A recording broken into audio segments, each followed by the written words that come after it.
కేంద్ర ఐటీ శాఖ మంత్రి అశ్విని వైష్ణవ్తో ఏపీ ఐటీ శాఖ మంత్రి నారా లోకేష్ భేటీ అయ్యారు.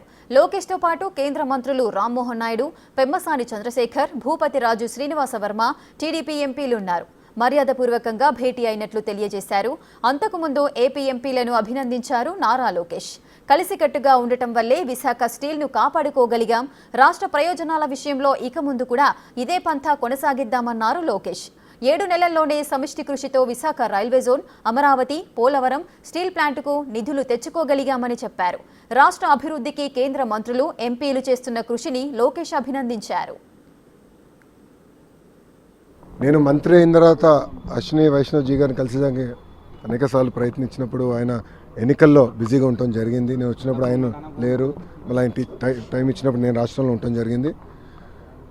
ఈరోజు నేను స్వయంగా ఆయన టైం తీసుకుని ఢిల్లీకి వచ్చి ఆంధ్ర రాష్ట్రంలో ఐటీ ఎలక్ట్రానిక్స్ రంగంలో ఎలాంటి కార్యక్రమాలు చేస్తున్నాం, కేంద్ర ప్రభుత్వం నుంచి ఎలాంటి సహకారం కావాలో చాలా స్పష్టంగా ఆయన దగ్గర నుంచి కోరటం జరిగింది. మనందరూ తెలుసు, ఉమ్మడి రాష్ట్రంగా కలిసికట్టుగా అందరం హైదరాబాద్ని ఆనాడు అభివృద్ధి చేశాం. Y2K వల్ల ఐటీ రంగాన్ని పెద్ద ఎత్తున హైదరాబాద్లో మనం ప్రోత్సహిస్తాం జరిగింది. ఇప్పుడు మరి అలాంటి అవకాశం ఏదైతే ఆర్టిఫిషియల్ ఇంటెలిజెన్స్లో ఉందో ఆ అవకాశం భారతదేశానికి వచ్చింది. ప్రత్యేకంగా విశాఖపట్నానికి అవకాశం వచ్చిందని మంత్రి గారు చెప్తాం జరిగింది.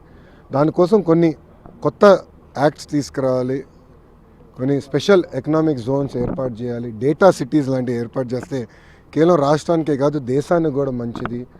దానికి కావాల్సిన అంటే ఫైనాన్స్ మినిస్ట్రీతో కానీ కోఆర్డినేషన్ కానీ ఇవన్నీ కూడా ఆ వివరాలను కూడా గౌరవ మంత్రి గారు చెప్తాం జరిగింది. రైల్వేకి వచ్చేగల నన్ను 91,000 మెజార్టీతో గెలిపించిన మంగళగిరి నియోజకవర్గంలో రైల్వే భూముల్లో దశాబ్దాలుగా ప్రజలు నివసిస్తున్నారు.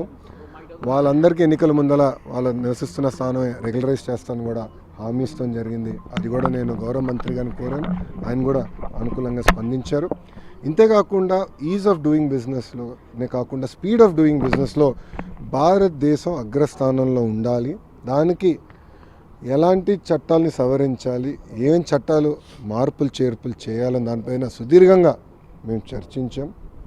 ఆయన కూడా చాలా సలహాలు సూచనలు ఆంధ్ర రాష్ట్ర ప్రభుత్వానికి ఇచ్చారు. ఆయన కోరేది ఒక్కటే, అన్ని రంగాల్లో ఆంధ్ర రాష్ట్రం నంబర్ 1 ఉండాలి. దానికి మీకు ఎలాంటి సహకారం కావాలంటే మేము అందిస్తాం. అంతేకాకుండా సలహాలు కూడా ఇస్తాం. చట్టాల్లో మార్పులు కూడా, ఎందుకంటే కంకరెంట్ సబ్జెక్ట్స్ ఉంటాయి కనుక చట్టాల్లో ఏం మార్పులు కావాలంటే కూడా మేము గైడ్ చేస్తాం. మీరు లీడ్ తీసుకోండి, ఆంధ్ర రాష్ట్రం ముందర నిలబడండి అని గౌరవ మంత్రి గారు కూడా నాకు సూచించారు.